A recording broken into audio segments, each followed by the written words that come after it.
We saw a show. We saw a show. Oh. Arr. Are we doing pirate voices the entire time? No, that would be irritating. Arr, matey. Yeah, this time So- it wasn't a movie. We went to a live theater show. Live theater. And this video will probably come out before I finish the video for the Tesla City Stories event. But as I say in that video, which you'll see in the future, we've been doing a lot of theater lately. And I've been really enjoying it. Can I put the sword down? Yeah, if you're gonna gesticulate that much, you better. There's a joke or two in there. I don't know. Anyway, we went to a show. We did. We went and saw Torch Song Theater Company's The Jolly Riot. Now, that's their latest production. This is the third time I've seen a Torch Song production. You've seen several. You've been involved in several. Many over the last decade or so, yes. Many times. And I had a great time. We had a great time, I think I can say, right? I had a fantastic time. It's fun to get to sit in the audience for once and just enjoy the show and not be worried about cues and costume changes and all the other things. It was really fun. It was musical theater. It was a rock and roll musical presentation, and yeah, it was pirate themed. Yes, written by a good friend of mine, William T. Burke, a local playwright here in the Portland play and theater community. I've worked with Will on several projects over the years, and I was lucky enough the first time that the Jolly Riot was produced to play one of the main characters in it. So it was really exciting to get to see it again this time around after it's been workshopped a little more original songs added to it, and a whole new cast of characters. Now, the first time around when you were involved, you said it was a jukebox musical, and I didn't know what that meant. For those people watching who don't know what that means, what does that mean? So jukebox musical is when someone writes a play that has musical numbers in it, but the musical numbers are all or almost all songs that already exist. So things from the radio or things, from a particular era of music that are existing, often copyrighted songs. They're often done by small improv type theater companies. As you grow, though, and get a bigger audience, obviously doing copyrighted material becomes problematic. So as Torch Song has grown, they've actually turned around and taken several of their jukebox musicals and added all original music to them, which is pretty fantastic to have. I think it was 15 new songs in various styles, but all in a fairly heavy metal to pirate sea shanty style, Right. and everywhere in between. There was an electric guitar behind us. So yeah, that's what it sounded like. The music was by Heidi Davis and Ken Bussell. Yes. And Heidi Davis is actually what would you call her? The instigator? No, just kidding. But at the head of Torch Song Theater Company, yes. And Heidi, I've worked with since the very beginning of Torch Song. She's a fantastic friend and a fantastic performer and producer of fun musical shows and various types of theater events. So I was really excited to get to come and support her and the rest of the Torch Song gang. Yeah, it was a lot of fun. I was really glad to do it too. And I feel like that through you, kind of by proxy, I'm slowly getting in with the Torch Song crowd. That said, yes, it's going to sound like we're a little biased, and maybe we are, but I still had a grand time. I'm really enjoying what Torch Song is doing. I'm really enjoying my journey through local theater, whether it's Torch Song or Life and Arts or some of the other production companies that we've seen productions of. I've really enjoyed that, and I think I really have to thank Torch Song for kind of opening my eyes or reopening my eyes to the possibility of theater, of the stage. So if nothing else, thank you, Torch Song. Well, in the same way that we talk in our movie reviews about supporting your local movie theater, a movie house, it's very important to support stage theater in your community, whether you're here in the Portland area or anywhere else across the country. Because if we don't support those local community groups, those people who are doing it out of the love of the art and not because they're getting paid the big bucks, then those treasures do disappear. Speaking of treasures, pirate treasure. I see what you did there. Matey, arr.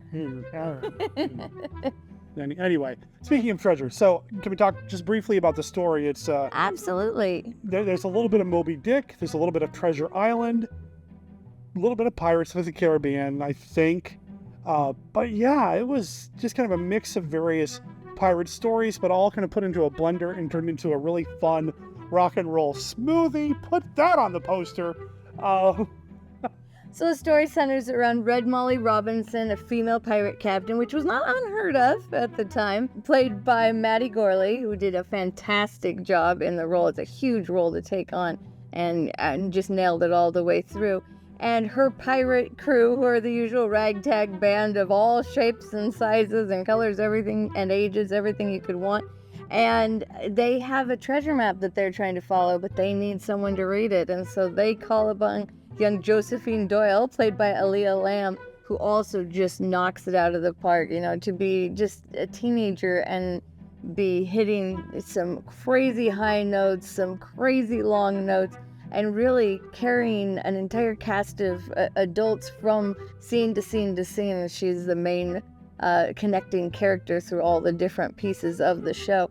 It's pretty amazing. Aaliyah does an amazing job, and I can't wait to see what she does next, both with Torch Song and, Just out in the world. Yeah. A very, very mature performance and well balanced against the other performers, which can be tough to do when you're a young performer. So very, very well done. Especially when, like, somebody you're partnered with through so many scenes is somebody like Eric Clark, who played the character Smithy. Eric Clark is a force, man.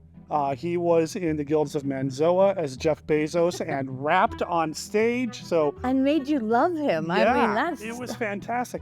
He did a lot in their Christmas show as well. He played Frankenstein's monster. So yeah, the guy, I just want to hang out with the dude. But no, he was really good as Smithy, and the relationship that he had with Doyle was fantastic. Fantastic. I really thought so, yeah. Eric is always good for a laugh, and the little ways that he crafts characters and makes them unique is just enthralling. It just pulls you right into the world and really makes you feel a part of it. That was something without a traditional theater set that I thought that Torch Song did really well in Holda, was bringing you into the world, and whether a scene was on deck, you really felt like you were rolling with the deck, or on a deserted island somewhere. The little things that they did to set the scene really brought me into the story. There were some lighting cues and some sound cues that really serviced that part of the story. And when I say lighting cues, I don't necessarily mean just lights on stage. Lighting around the entire building, the entire seating area, had that kind of flickery, like fake candlelight kind of thing going. Yeah, sort of a torchlight feel to it. Yeah, and it worked so well. And then, of course, sound effects for when something gets pushed overboard. Obviously, we're not on a ship. We can't push something overboard, but we can hear it, and then have the captain ask Smithy, "What did you just do?" "Well, I just pushed this overboard." So that really worked well as well. There's one other performer that I want to comment on. It. The entire cast was great, and you may have some other favorites and all that, but I really, and I keep looking down at my program here, I really want to just say that Jesse Baldwin as Black Vincent, I want to watch a story about Black Vincent. I know, right?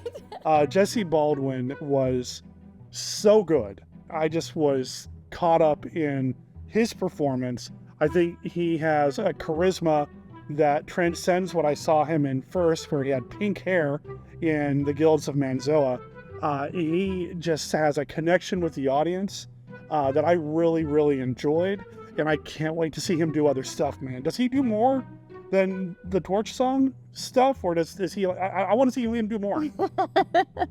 Now, I knew you would like this show because it has sea monster in it, so tentacles on galore. stage. There were a ton of tentacles. They're singing about and talking about how they fought this sea monster Leviathan, and how Leviathan brings the ships down into the depths and holds on to the treasures contained within said ships. And during the musical number, you've got tentacles coming in from different parts of the stage, from behind everybody, and just kind of waving around and doing whatever is tentacles do. I loved that. It is kind of one of my favorite parts of the show, is when the tentacles come out, and knowing that the people back there working the tentacles are some of the same performers you may have just seen on board. And that wasn't even the finale. No. But yeah, from the pirates to the tentacles to the other creatures and beings from the deep. I won't spoil it for you. It was pretty good all the way across the board. I'm gonna say it. Are ya? I want to say there's mermaids. There's mermaids. There's mermaids, and they aren't singing about kissing the girl or No, or these mermaids whatever. aren't quite as friendly No. as the petite variety. Yeah, no, these mermaids were very cool. They're walking around on stage because you kind of have to do some of the choreography and some of the numbers. They're not confined to like having a fin or a fishtail or whatever. But the mermaids looked like dangerous sea beasties, and I kind of liked the costume design of them overall. There was one in particular. Okay, take that back. There's three in particular I really liked. There was the one big hulking dude who looked like he could have been like out of an Aquaman film. Just he was huge and not a mermaid I wanted to tangle or tussle with, right? I have no idea who played him because he was wearing a face piece. I can tell you that was Levi Ruiz. Okay, there we go. Levi, thumbs up. Good job. Whoever, and I guess she might have been like the leader of the mermaids. She was really cool, and not just because she was wearing part of a Creature from the Black Lagoon onesie kind of setup as part of her costuming. She was good. Who was that? Monique Imperial, yeah, fantastic. And she had been in Guilds of Menzo as well, so she's becoming a Torch Song regular. Very, very good at playing haughty royal creature beings. The other mermaid that really stood out to me was Ross Hammer, who played a dual role. He didn't just play the mermaid. He played another role, which was actually really cool as well. But when he came out, whatever it is they did to like his makeup, it looked great. And yeah, I thought he was fantastic too. I made a point of seeking him out after the show and thanking him. Just thought it was awesome. Well, you know, the nice thing about this one is sometimes we go see something and that's it. People don't have another chance to see it. But you have a whole other weekend in which to go see the Jolly Riot by Torch Song Theater Company. And it's playing in Milwaukee, right off Main Street at the Samaritan Lodge. And obviously we're going to throw links into all of that so you can buy tickets. But do not delay. Don't wait until this weekend to buy tickets because the first weekend sold out. So you don't want to be waiting. I would buy them today. And of course, if you go, as always, tell them Team Deth sent you. Right. Well, make sure there's a link down below in the description to Torch Song Entertainment's website. You can go and buy the tickets there. It's a Friday, Saturday, Sunday show, correct? So you definitely, man, I'm telling you, I had a really grand time. Oh, good. I had a really good time. And I got to thank my wife, Beth, for, again, being part of this journey and exploration into all things theater. I had no idea some of this cool stuff was happening in the Pacific Northwest. And, well, now you have no excuse to not know either, because we're going to talk about it here on the Team Deth YouTube channel, which you should really like and subscribe to because we got all sorts of stuff coming up. More theater talk, more movie talk. Going to do more with my Monster Kid X stuff. There's just a lot of stuff coming up. All kinds of glitter and tentacles. Glitter and tentacles. Yeah, both stick to you really well.